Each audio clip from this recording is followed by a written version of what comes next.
Shalom, apa kabar saudara-saudara? Saya percaya kita semua di dalam kondisi yang luar biasa karena kasih karunia daripada Tuhan Yesus yang kita alami. Saat ini saya percaya juga kita boleh mempersiapkan hati dan pikiran kita untuk bersama-sama ibadah online. Saya mengundang kita semua yang ada dimanapun juga di rumah. Mari kita ajak keluarga kita untuk bersama-sama ibadah online di dalam ibadah online Shekinah Ministry. Saya mengajak kita untuk mempersiapkan hati kita, untuk boleh tenang sejenak di hadapan Tuhan. Kita boleh sungguh-sungguh percaya bahwa Tuhan ada di dalam kehidupan kita, dan melalui ibadah online di rumah, kita mengalami kasih kuasa Tuhan Yesus. Saya percaya kita semua benar-benar rindu akan kebenaran firman Tuhan. Oleh sebab itu, selamat menikmati ibadah online. Tuhan Yesus memberkati kita semua. Shalom Bapak Ibu Saudara yang sekasih dalam nama Tuhan kita Yesus Kristus. Ya, kita bersyukur ya hari ini kita masih bisa melaksanakan ibadah kita, sekalipun kita masih melaksanakan ibadah di rumah masing-masing bersama dengan keluarga. Tapi saya percaya itu tidak mengurangi semangat kita untuk kita datang memuji, menyembah Tuhan dalam hadirat Tuhan. Amin. Oleh sebab itu, saya mengajak kita semuanya untuk datang dalam hadirat Tuhan. Sebentar juga kita akan menikmati perjamuan kudus. Oleh sebab itu, mari kita buka hati kita untuk Tuhan. Kita datang sungguh-sungguh di hadapan Tuhan Yesus. Terima kasih Bapa. Terima kasih Yesus. Terima kasih Roh Kudus.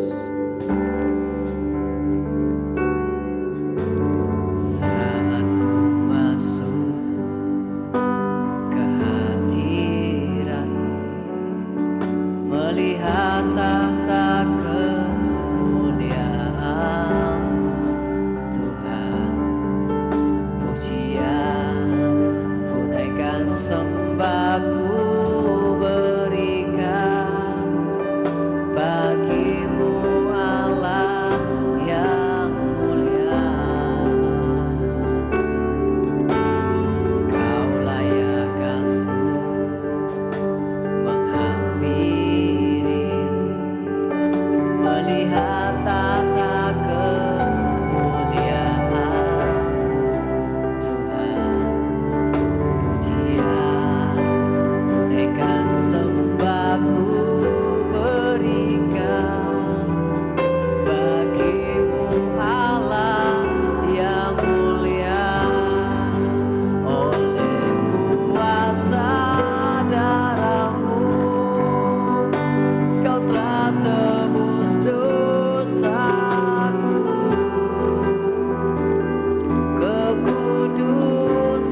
mesra-mu ya Tuhan.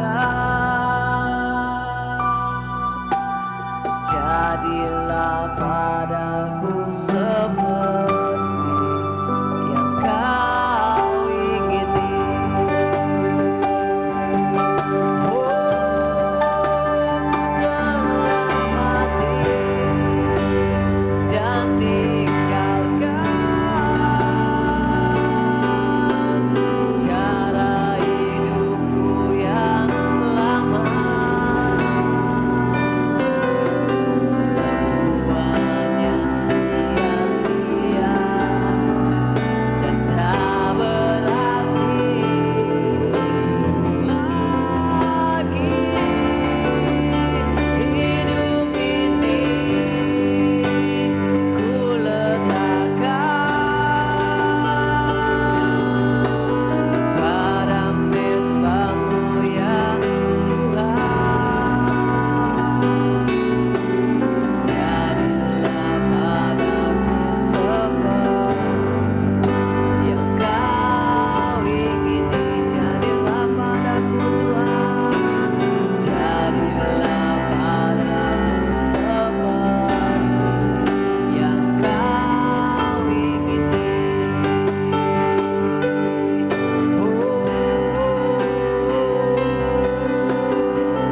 Jadilah padaku Tuhan seperti yang Kau ingini. Jadilah kehendak-Mu dalam hidup kami. Yesus, terima kasih Tuhan. Haleluya.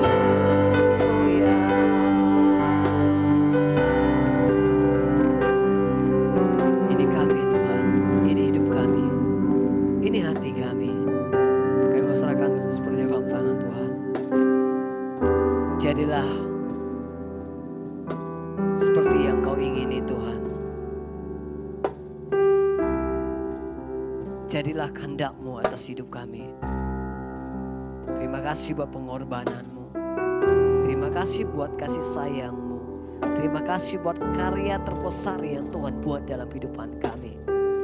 Hari ini Tuhan kami ada. Kami boleh menyembah dan memuji Engkau. Oleh karena pengorbanan-Mu. Oleh karena karya terbesar yang Tuhan buat dalam kehidupan kami. Kami dibebaskan dari belenggu dosa yang mengikat kami. Dari kutuk dosa yang mengikat kami. Terima kasih Tuhan. Terima kasih atas segalanya yang Kau buat dalam kehidupan kami. Kami menyerahkan Tuhan ibadah hari ini dalam tangan Tuhan Yesus.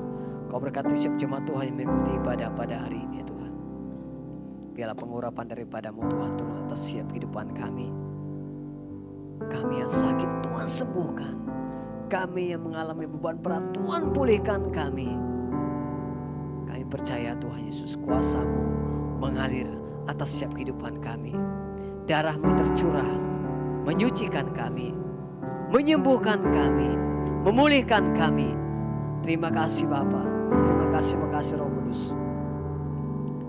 Hanya di dalam nama Tuhan kami Yesus Kristus kami mengucap syukur dan berdoa kepada Bapa. Haleluya. Amin. Baik Bapak Ibu, sebelum kita menekankan kebenaran firman Tuhan, mari kita sama-sama mengangkat Alkitab kita di tangan kanan kita dan sama-sama kita perkatakan, aku percaya firman-Mu berkuasa, aku percaya firman-Mu dapat mengubah seluruh hidupku, aku percaya firman ini adalah Tuhan sendiri, aku siap menerimanya dalam nama Yesus. Amin. Saudara-saudara, mulai minggu depan kita akan masuk dalam perenungan firman Tuhan yang baru yang berjudul The Source, yang artinya sumber. Dan perenungan firman Tuhan minggu ini terambil dari Mazmur 37 ayat 4. Saya akan bacakan. Dan bergembiralah karena Tuhan, maka Ia akan memberikan kepadamu apa yang diinginkan hatimu. Tuhan mau kita terus bergembira karena Dia. Kenapa? Karena Tuhan adalah Bapa kita.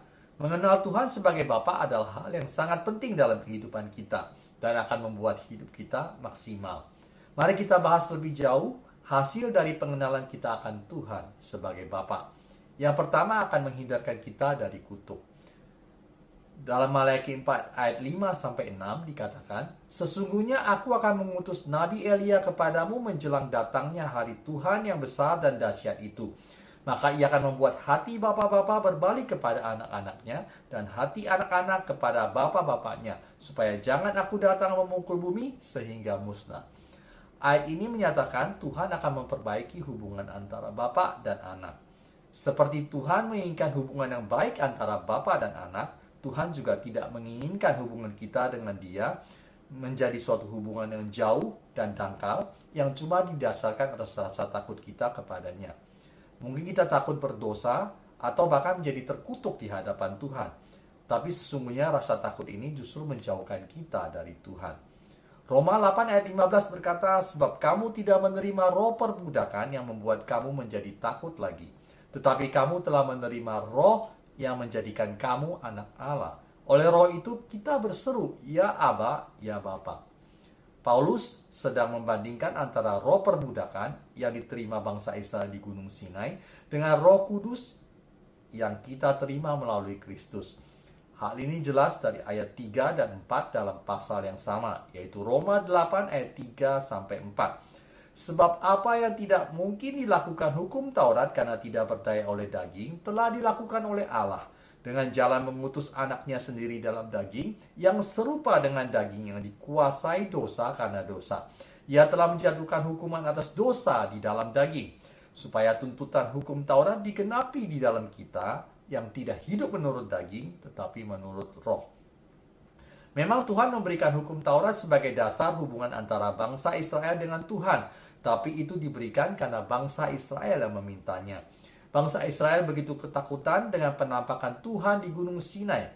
Karena itu mereka berkata kepada Musa, "Engkaulah yang berbicara dengan kami, maka kami akan mendengarkan. Tetapi janganlah Allah berbicara dengan kami, nanti kami mati." Hal ini tercatat dalam Keluaran 20 ayat 19.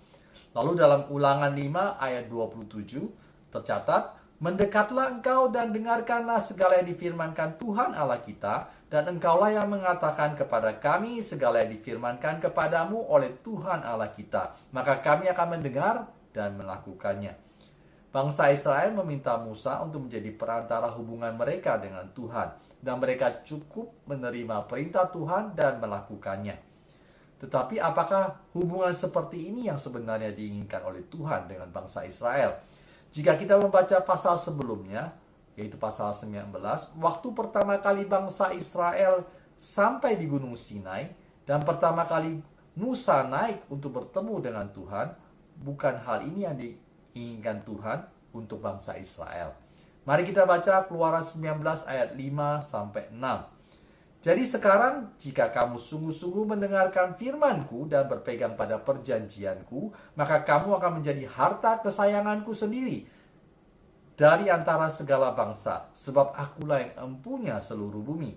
Kamu akan menjadi bagiku kerajaan imam dan bangsa yang kudus. Inilah semuanya firman yang harus kau katakan kepada orang Israel." Tuhan ingin menjadikan bangsa Israel kerajaan imam, seperti yang diberikan kepada kita pada masa perjanjian baru sekarang ini. Artinya mereka semua akan menjadi imam-imam yang boleh datang ke hadapan Tuhan secara langsung mewakili bangsa yang lain. Tetapi karena bangsa Israel meminta suatu hubungan yang berdasarkan perbuatan, maka akhirnya Tuhan memberikan hukum Taurat yang berisi apa yang harus dan apa yang tidak boleh mereka lakukan. Jika mereka melakukan semua yang tertulis dalam hukum Taurat, maka mereka akan diberkati. Sebaliknya, jika mereka melanggar hukum Taurat, maka mereka akan dikutuk. Sedangkan kita tahu bahwa kita berkata dalam Yakobus 2 ayat 10-11, saya bacakan, "Sebab barang siapa menuruti seluruh hukum itu, tetapi mengabaikan satu bagian daripadanya, ia bersalah terhadap seluruhnya. Sebab ia mengatakan jangan berzina, ia mengatakan juga jangan membunuh. Jadi jika kamu tidak berzina tetapi membunuh, maka kamu menjadi pelanggar hukum juga." Kitab Yakobus ini mengatakan bahwa jika kita melanggar satu bagian dari hukum Taurat, maka kita bersalah atas seluruh hukum Taurat. Jadi sekalipun kita tidak pernah mencuri, tidak pernah berzina, bahkan sekalipun hanya lewat mata dan pikiran, Tapi kita mengingini milik orang lain, kita sudah menjadi pelanggar hukum Taurat. Karena itu tidak ada satu orang pun yang sanggup menjalankan seluruh hukum Taurat. Alkitab juga menyatakannya demikian. Kita baca di dalam Roma 3 ayat 20. Sebab tidak seorang pun yang dapat dibenarkan di hadapan Allah oleh karena melakukan hukum Taurat. Karena justru oleh hukum Taurat, orang mengenal dosa. Karena itu semua manusia jatuh di bawah kutuk hukum Taurat.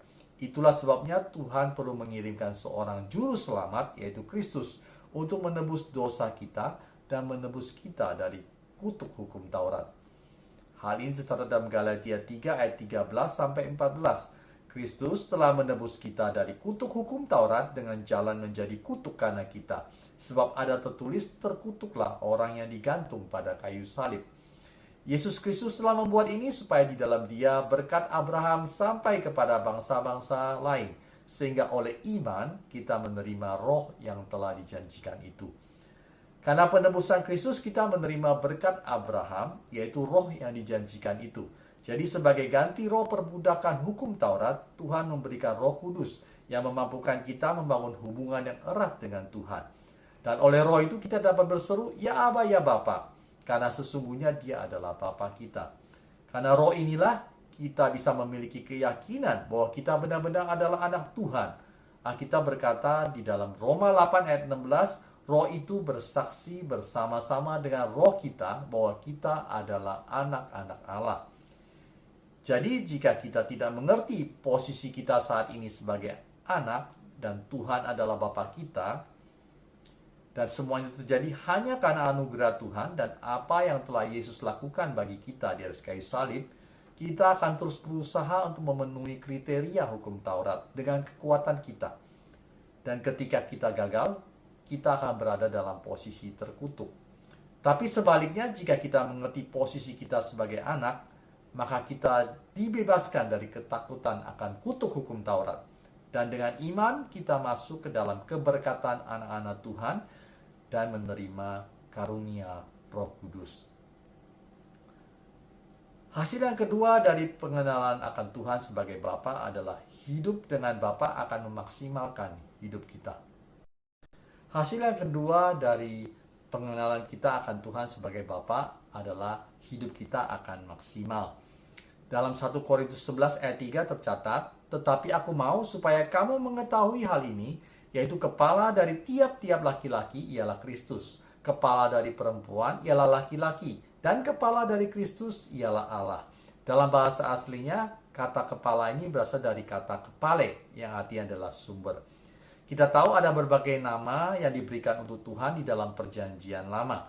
Setiap kali para tokoh Alkitab mengalami suatu pengalaman dengan Tuhan, mereka menamai Tuhan berdasarkan pengalaman tersebut.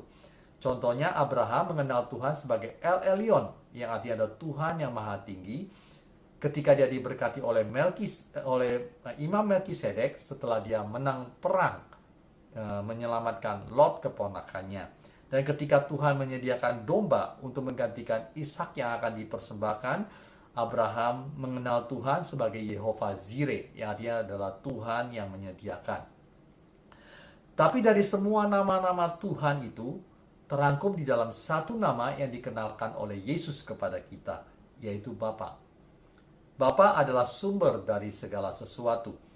Yesus memanggil Tuhan sebagai Bapanya, dan bukan hanya itu, tapi Dia juga mengajarkan bahwa Tuhan itu adalah Bapa kita semua yang percaya kepada Yesus.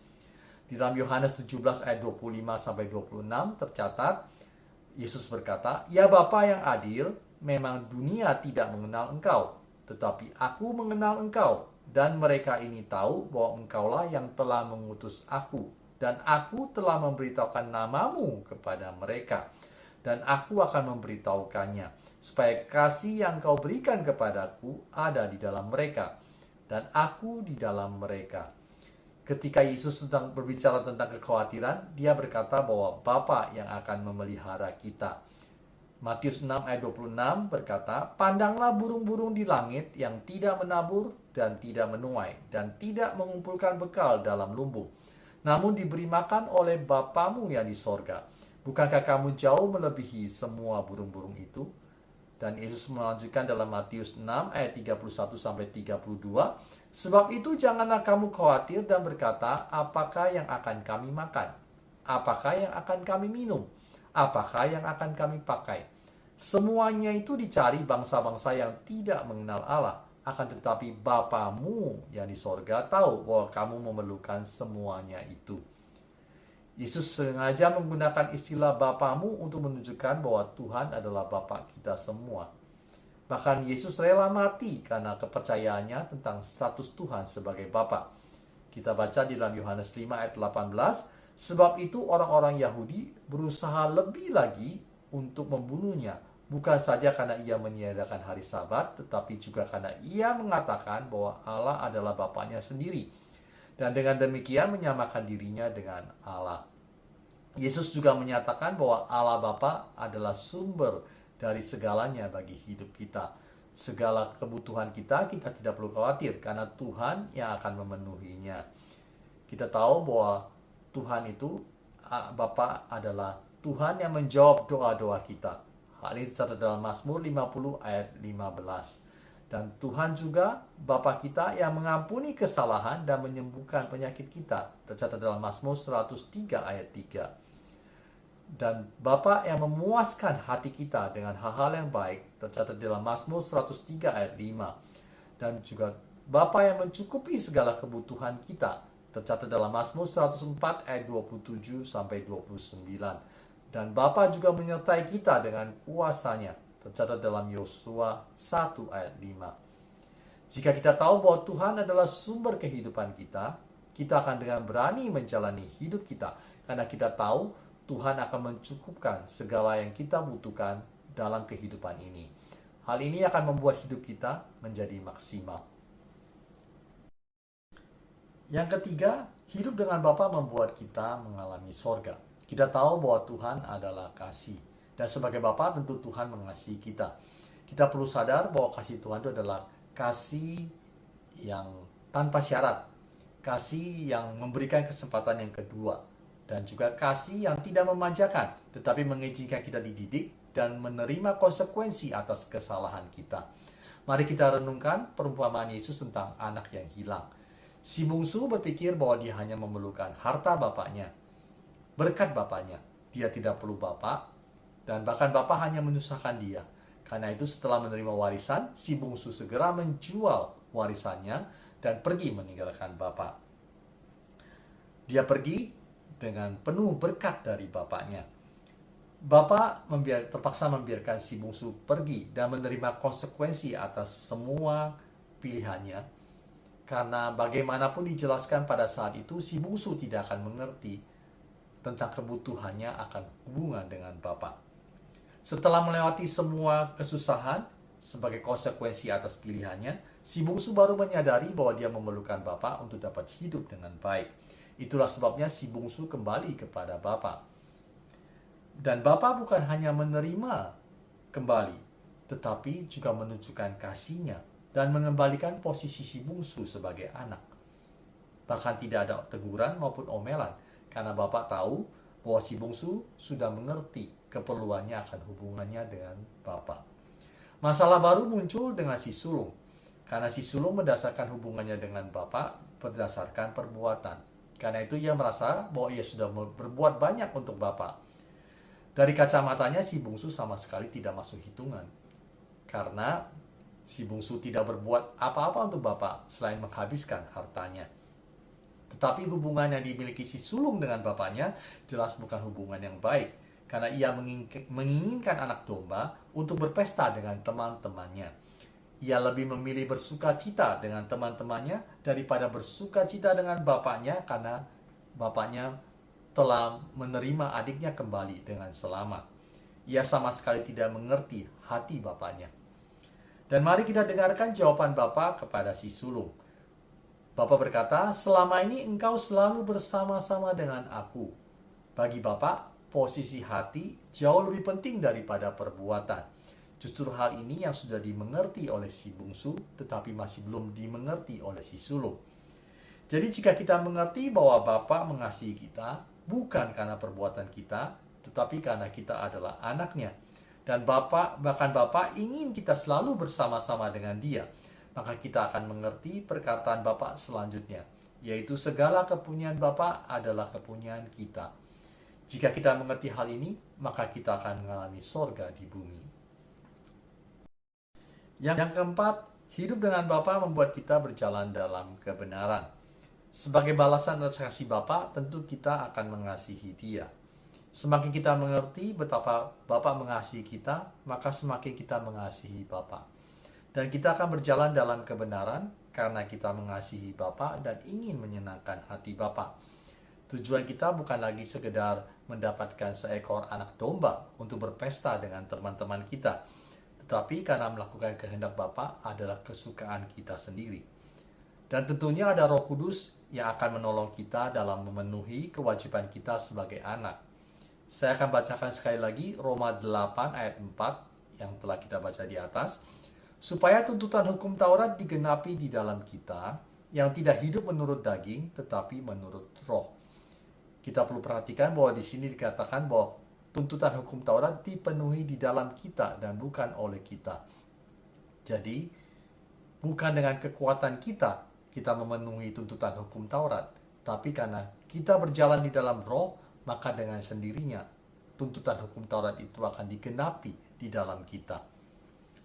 Berikut ada beberapa kewajiban kita sebagai anak, yaitu yang pertama, tidak menolak didikan Tuhan. Tercatat dalam Amsal 3 ayat 11, "Hai anakku, janganlah engkau menolak didikan Tuhan, dan janganlah engkau bosan akan peringatannya." Ketika kita hidup menurut roh, maka kita akan peka terhadap peringatan dan didikan dari Tuhan, sehingga kita tidak melakukan kesalahan yang fatal dan menerima konsekuensi yang berat atas kesalahan kita. Yang kedua, peka terhadap suara Allah sebagai Bapa kita. Dalam Roma 8 ayat 14 tercatat bahwa semua orang yang dipimpin Roh Allah adalah anak Allah. Roh bersaksi bersama dengan roh kita, pertama-tama bahwa kita adalah anak Tuhan. Dan dengan kesaksian yang sama seperti dia bersaksi bahwa kita adalah anak-anak Allah, dia akan memimpin kita dalam hidup kita. Karena itu ketika kita mengerti dan dapat memahami kesaksian roh bahwa kita adalah anak Allah, maka kita akan lebih peka juga terhadap pimpinan roh Tuhan. Ketiga, kita perlu mengasihi dan menghormati Allah melalui harta kita, tercatat dalam Malaki 1 ayat 7-8. Yang kedua, melalui waktu yang diberikan kepada kita, tercatat dalam Mazmur 119 ayat 147. Dan yang ketiga, dengan totalitas hidup kita, tercatat dalam Yoel 2 ayat 12-14.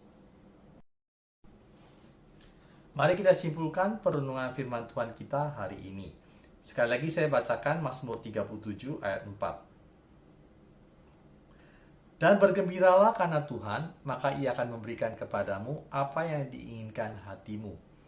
Kita sudah membahas bahwa kita bisa bergembira karena Tuhan, karena Dia adalah Bapa kita yang sungguh-sungguh mengasihi kita dan sungguh-sungguh ingin memiliki hubungan yang erat dengan kita. Dia bahkan sudah membayar harga yang mahal untuk membangun hubungan kembali dengan kita, yaitu dengan mengorbankan anaknya yang terkasih. Dan hasil dari kita bergembira karena Tuhan adalah keinginan hati kita akan dipenuhi.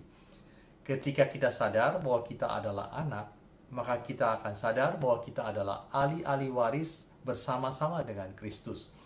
Hal ini tercatat dalam Roma 8 ayat 17. Dan Tuhan akan memenuhi apa yang diinginkan oleh hati kita. Yang diinginkan hati kita belum tentu materi, dan kadang-kala kita tidak mengerti sesungguhnya apa yang benar-benar diinginkan oleh hati kita. Mari kita lihat apa yang diinginkan oleh Rasul Paulus, tercatat dalam Filipi 3 ayat 10. Yang kukehendaki ialah mengenal Dia dan kuasa kebangkitannya dan persekutuan dalam penderitaannya, di mana aku menjadi serupa dengan Dia dalam kematiannya. Rasul Paulus malah menginginkan penderitaan bersama-sama dengan Kristus dan kematian bersama-sama dengan Kristus. Dan Tuhan memenuhi apa yang diinginkan oleh Rasul Paulus. Mari kita semua belajar untuk bergembira karena Tuhan Bapa kita. Dan saya percaya bahwa Tuhan akan memberikan apa yang diinginkan oleh hati kita. Saat ini izinkan saya berdoa untuk kita semua. Tuhan, terima kasih ya Tuhan untuk firman-Mu hari ini. Kami belajar bahwa Engkau adalah Tuhan yang sungguh-sungguh mengasihi kami. Bahkan Engkau ingin kami mengenal Engkau sebagai Bapa yang penuh dengan kasih dan Bapa yang ingin dekat dengan kami ya Tuhan. Engkau ingin kami selalu berada bersama-sama dengan Engkau ya Tuhan. Dan kami tahu bahwa ketika kami bergembira karena Engkau ya Tuhan, maka Engkau yang akan memberikan apa yang diinginkan oleh hati kami ya Tuhan. Terima kasih ya Tuhan, tolong kami itu boleh lebih mengerti lagi posisi kami sebagai anak ya Tuhan. Bahwa bukan karena usaha kami, tetapi karena apa yang sudah dikerjakan oleh Kristus, maka kami sudah menjadi anak-anak Allah. Dan biarkan Roh Kudus boleh menolong kami untuk boleh berjalan sebagai anak-anak Allah. Terima kasih ya Tuhan, aku serahkan setiap orang yang mendengarkan firman ini di dalam tangan-Mu. Biarkan kami boleh mengerti dan boleh berjalan di dalam kuasa-Mu. Terima kasih ya Bapa, hanya dalam nama Tuhan Yesus kami berdoa dan bersyukur. Amin. Shalom Bapak Ibu, senang sekali masuk di awal bulan kita akan sama-sama mempersiapkan diri untuk kita boleh masuk di dalam perjamuan kudus. Saya mengajak kita sama-sama untuk membaca firman Tuhan yang akan kita baca dari 1 Korintus 11 ayat 23 sampai dengan 32. Saya akan bacakan buat saudara semua. Sebab apa yang telah kuteruskan padamu telah aku terima dari Tuhan, yaitu bahwa Tuhan Yesus pada waktu malam ia diserahkan mengambil roti, dan sesudah itu ia mengucap syukur atasnya. Ia memecah-mecahkannya dan berkata, inilah tubuhku yang diserahkan bagi kamu, perbuatlah ini menjadi peringatan akan aku. Demikian juga ia mengambil cawan sesudah makan lalu berkata, cawan ini adalah perjanjian baru yang dimeteraikan oleh darahku. Perbuatlah ini setiap kali kamu minumnya menjadi peringatan akan aku. Sebab setiap kali kamu makan roti ini dan minum cawan ini, kamu memberitakan kematian Tuhan sampai ia datang. Jadi barang siapa dengan cara yang tidak layak makan roti atau minum cawan Tuhan, ia berdosa terhadap tubuh dan darah Tuhan. Karena itu hendaklah tiap-tiap orang menguji dirinya sendiri dan baru sesudah itu ia makan roti dan minum dari cawan itu. Karena barang siapa makan dan minum tanpa mengakui tubuh Tuhan, ia mendatangkan hukuman atas dirinya. Sebab itu banyak di antara kamu yang lemah dan sakit dan tidak sedikit yang meninggal. Kalau kita menguji diri kita sendiri, hukuman tidak menimpa kita. Tapi kalau kita menerima hukuman dari Tuhan, kita dididik supaya kita tidak akan dihukum bersama-sama dengan dunia. Amin. Saudara, saya mengajak kita semua untuk boleh mempersiapkan roti dan anggur. Kita mau sama-sama masuk dalam perjamuan kudus. Mari kita angkat roti di tangan kanan kita. Kita mau sama-sama berkatakan roti daripada tubuh Kristus ini. Sebab apa yang aku teruskan kepadamu telah aku terima dari Tuhan, yaitu Tuhan Yesus pada waktu sebelum diserahkan mengambil roti, yang mengucap syukur atasnya dan memecah-mecahkannya. Saudara, tubuh ini adalah lambang, roti ini adalah lambang tubuh Kristus yang dihancur-hancurkan, tubuh Kristus yang ia korbankan bagi saudara dan saya, sebagai bukti bahwa ia sangat mengasihi saudara dan saya. Saudara, tubuh Kristus ini adalah bukti cinta dari Dia bagi saudara dan saya, yang rela mati menanggung segala apapun bagi saudara dan saya. Saudara, hari-hari ini apapun yang kita takutkan atau bahkan khawatirkan, saudara ketahuilah bahwa ada seorang pribadi yang sungguh mengasihi saudara dan saya, yang telah membuktikannya lewat pengorbanannya di atas kayu salib. Saudara, mari kita makan roti ini dengan penuh ucapan syukur. Haleluya. Dalam Yesus.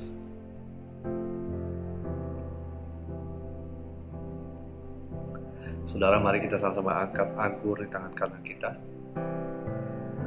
Saudara, air anggur ini adalah darah Yesus yang tercurah di atas kayu salib untuk menanggung dosa saudara dan saya. Saudara, darahnya tercurah untuk memberikan pada saudara dan saya kesembuhan, memberikan kepada saudara dan saya damai sejahtera, kehidupan kekal, bahkan penebusan dosa. Sembuhan adalah bagian daripada saudara dan saya. Oleh bilur-bilurnya, segala sakit penyakit telah ditanggung di atas kayu salib. Mari bersyukur untuk kesembuhan yang sudah Tuhan berikan. Mari bersyukur untuk darahnya yang menyucikan segala sesuatu. Thank you, mari kita minum dalam Yesus. Amin. Saudara, mari saya ajak kita semua masuk di dalam doa. Tuhan, kami bersyukur untuk tubuh dan darah-Mu yang telah Kau berikan bagi kami. Terima kasih Tuhan, Kau mengingatkan betapa kami dicintai oleh Engkau. Betapa kami tidak perlu takut dan khawatir, karena pribadi yang begitu mengasihi kami selalu bersama-sama kami, selalu ada bagi kami. Dan terima kasih untuk bukti cinta-Mu yang telah mati bagi kami di atas kayu salib. Terima kasih untuk darah-Mu, bersyukur darah-Mu telah tercurah di atas kayu salib, memberikan kami kesembuhan, memberikan kami pengharapan, memberikan kami sukacita yang berasal daripada Engkau. Terima kasih Tuhan, hanya dalam nama Yesus kami berdoa. Haleluya. Amin. Mari saya undang kita semua untuk mengangkat tangan kita dan mengarahkan hati kita kepada Tuhan untuk menerima berkat dari Tuhan. Kiranya Tuhan memberkati kita dengan segala berkat di dalam Ulangan 28. Tuhan memberkati kita dengan berkat Abraham, Ishak, dan Yakub. Tuhan memberkati kita dengan segala berkat rohani di dalam sorga. Dan kiranya Tuhan menjauhkan kita dari segala mara bahaya dan dari segala rencana si jahat. Anugerah dari Allah Bapa, kasih dari Tuhan Yesus Kristus, dan penyertaan dari Roh Kudus menyertai kita semua dari sekarang sampai selama-lamanya. Amin.